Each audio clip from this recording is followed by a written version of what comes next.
Hi there, welcome back to my channel. Today I'm going to be doing yet another reading vlog. I had a lot of fun doing my last reading vlog a couple of weeks ago, so I thought I would do one today as well.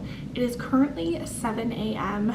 and I'm not in the middle of anything. I finished a book last night called Sweet Pea by C.J. Skews and loved it, but that one was a thriller, dark comedy kind of book, so I'm thinking I want to read like a contemporary romance or historical of some sort. I have no idea yet what I want to read. I do need to get some coffee in me. That is like first on the priority list. My daughter has not woken up yet. And today my husband is going on a flight, so it's just going to be Avery and me today. And so I figured today would be the perfect day to do a reading vlog. I realized I haven't really told you guys what my husband does. I've mentioned that we live on a military base and that my husband is in the military, in the Air Force specifically. So he works on this jet called the KC-10, which is like a 747, like the size of it. It is a combo, like a cargo jet and a refueling jet, but now it is mostly just a refueling jet. They don't do cargo very much anymore. And what he does is he refuels other planes mid-air. So his job description is called the boom operator or the in-flight air refueler. So he goes into this little like place in the plane and he has these joystick looking things, and there's this huge pole that comes out of the plane. It connects with another like fighter jet or another large cargo jet and refuels them with gas so they can remain in the air for longer. So for instance, over in the Middle East, that is very helpful when fighter jets and things are in the air for like long periods of time, so they don't have to touch down and get gas. They just get refueled mid-air. So that is what my husband does. He's been in the Air Force for 4 years now, and we've always been at this base. I'm from California, so for me it was not much of a move, but he's from Oregon, so he is from a little bit far away, but not too far. So it's really nice that his family is still only like 7 hours away. We don't live across the country, and his plane can actually only be at 2 bases in the whole country, here in California and in New Jersey, and we would love to just stay here because we love California and everything, so we do really enjoy it here. So yeah, that is what my husband does. I haven't really mentioned it before, and usually he's not flying too much as of lately because he has a temporary position that he got for a year, basically, so he wouldn't have to be flying very much after our baby was born. But once that year is up, he's gonna be flying and going on trips like all the time and deployments. Within the span of like a year, he went on 3 deployments, so I'm guessing that once that year is up, he's going to be going on more deployments and more trips again, and we will not have this like nice brief period of him not really traveling. But yeah, he's going to be gone all day on a local flight. They do like little exercises and training and things like that, or supporting jets who are flying like around locally. So he is doing that, but other than that, not a whole lot going on. Just going to be reading and hanging out with Avery. And I think for dinner, today is Tuesday, and I didn't even plan this to do this, but we're gonna have tacos for dinner just because it is easy and something I can make really easily when my husband is not home to watch the baby. And yeah, so I'm gonna go right now and try to figure out what book to read and get some coffee, and then I will check back in with you guys later. Okay, so it's now about 11:30. I just got my daughter down for a nap, so that's why I might be a little on the quiet side. But I did pick a book shortly after I checked in last, and I chose On the Island by Tracy Garvis Graves. And I've heard such wonderful reviews about this book. I knew it was a taboo romance, but that definitely didn't stop me from wanting to read it. This is a rather short book. It's only like 320 pages, and I'm already on page 167, so I'm halfway finished with it. And this is about a woman named Anna who is 30 years old and a high school English teacher.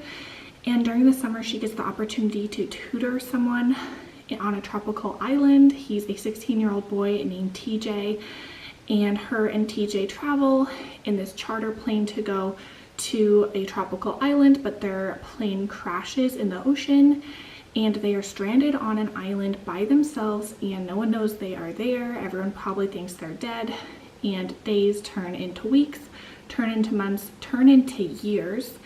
and her and TJ are stuck on this island together. And we know that it is a romance, and it definitely does not take place when he is a minor, because they are there for many years. He is obviously no longer 16, so he becomes an adult and they kind of start to see each other differently. And it is not just a story about love or romance, it's definitely a story about survival. And even though there's like only 2 characters in the book, it's definitely not boring. And it had me shedding a few tears because, as you can imagine, some pretty scary things probably happen while they're there on the island, and surviving together just sounds really nerve-wracking, and being the only 2 people on this island and worrying that you'll never go home. And so I love this. Right now, if I had to rate it, I'd give it 4 stars probably. What I was reading in reviews is people really liked the first 2/3, and then the final third they weren't like in love with it. So I'm hoping that I love it throughout and not just the first half like I did. But yeah, loving this, and I'm gonna read some more, have some lunch, but I will check in with you guys once I make some more headway in this book. Okay, so it is a couple hours later and I just finished On the Island by Tracy Garvis Graves, and I really liked this book. I was a little skeptical that I would like the ending because it seemed like some people didn't like the last portion of the book after they leave the island. But I really loved this story, and it had me tearing up quite a bit. And even though there is such a large age gap between the 2 main characters, TJ and Anna, 13 years between them, their maturity level seems to kind of blend together, so it doesn't seem like it is that big of a difference. And I really liked them together, and I was rooting for them ever since they got to the island.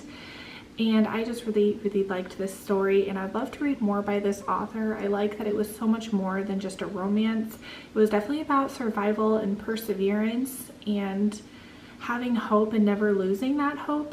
And I think it was a really important novel. And like I said, I'd love to read more by this author. I think she has a couple of other books out, and I'd be interested in checking them out. And I highly recommend this one. I gave it 4.5 stars.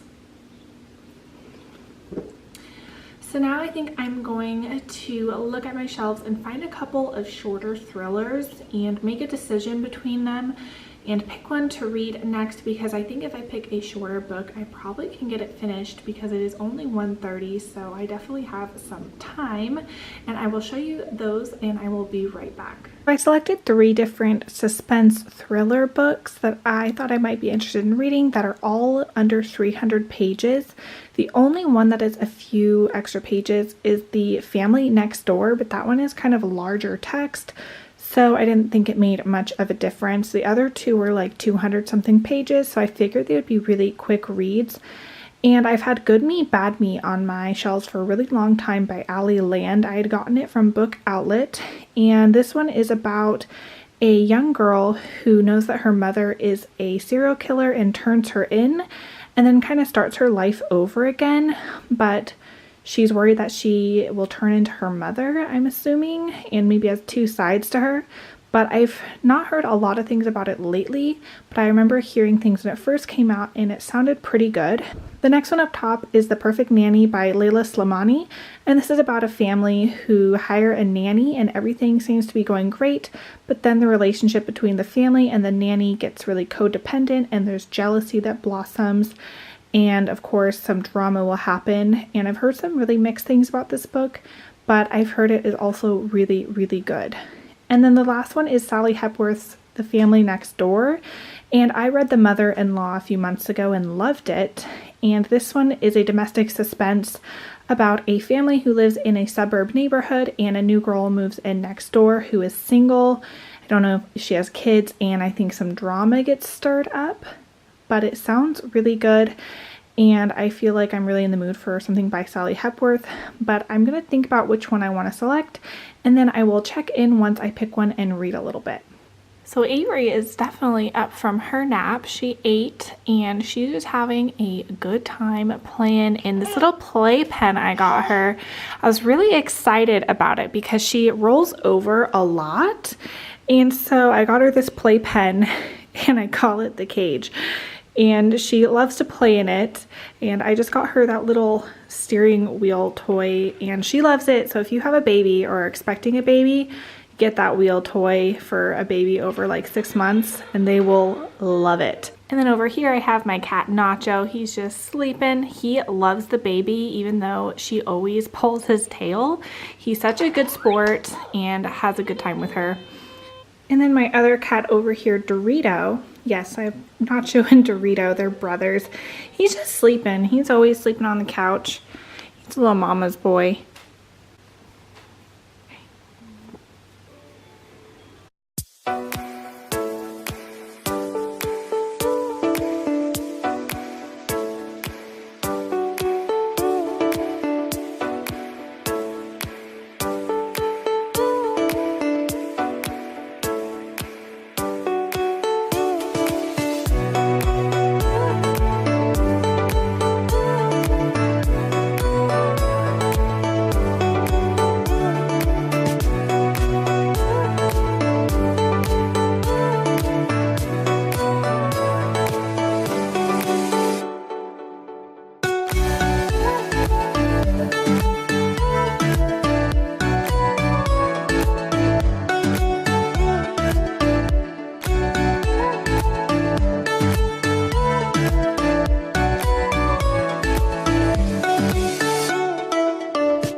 So as you guys saw in my last clip, my husband and I went on a walk with Avery. He actually got home from his flight a couple of hours early, which was awesome.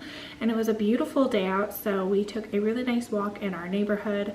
Here in the base housing, we have a lot of good walking trails, and so we had a lot of fun. But I did get a little bit of reading done. I chose a book. I chose Sally Hepworth's The Family Next Door, and this is a domestic suspense, kind of domestic drama. It follows 3 different friends in a neighborhood, Fran, Angie, and Essie, and they're all married with kids, and it follows kind of their life as mothers and wives, and how everyone thinks they seem all perfect, but they all have cracks in their lives as mothers and wives. And a woman named Isabel moves into their neighborhood who is single with no kids and moves into this suburban life. And they're all really nosy and wondering why this newcomer is there. And it is a place for usually families, and why is this single woman without kids moving into a big house? And so they're all really nosy and kind of getting to know her, but you know that this Isabel woman has some secrets, and why did she move there? And I am only 101 pages in, so I'm a little less than 1/3 of the way through, but so far I'm really enjoying it, and I like that it's told through the perspectives of all 4 women, and I like that each one talks about each other, thinking that like Fran is perfect, but then Fran reveals that like she's not. And so I really do like it, and it definitely reminds me of The Mother-in-Law in terms of Sally Hepworth's writing, and I really do like it. So I will come back and update you guys when I read a little bit more. It is almost 8 p.m. so I might just update you guys in the morning, and then once I finish off this book, I will finish off the vlog. I think I'm now just going to relax and hang out with my family, and like I said, read a little bit more, and I will check back with you guys tomorrow.